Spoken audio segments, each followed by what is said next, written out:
दिलचस्प पौराणिक कथा में आज हम भगवान शिव की कहानी सुनेंगे।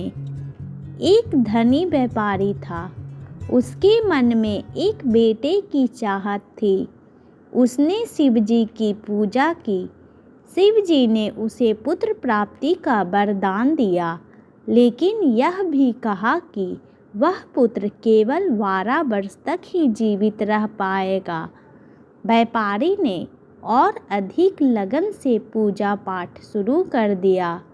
जब उसका बेटा 11 वर्ष का हुआ तो उसने उसे धर्म की पढ़ाई के लिए काशी भेज दिया। रास्ते में व्यापारी का लड़का राजधानी में रुका। वहाँ राजकुमारी का विवाह हो रहा था। दूल्हा काना था, लेकिन उसका पिता यह बात छुपाना चाहता था। उसने व्यापारी के बेटे से दूल्हे की जगह बैठ जाने को कहा।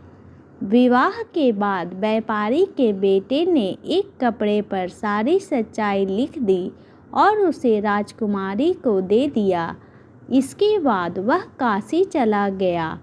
जब राजकुमारी ने कपड़े पर लिखा संदेश पढ़ा तो उसने काने दूल्हे को अपना पति मानने से इनकार कर दिया। व्यापारी के बेटे की प्रतीक्षा करने लगी। जब व्यापारी के बेटे की आयु 12 वर्ष की हो गई तो उसकी मौत हो गई।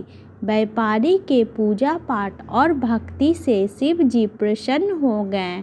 उन्होंने उसको फिर से जीवित कर दिया। व्यापारी का बेटा राजकुमारी को पत्नी के रूप में लेकर घर आ गया। Please like and subscribe my channel.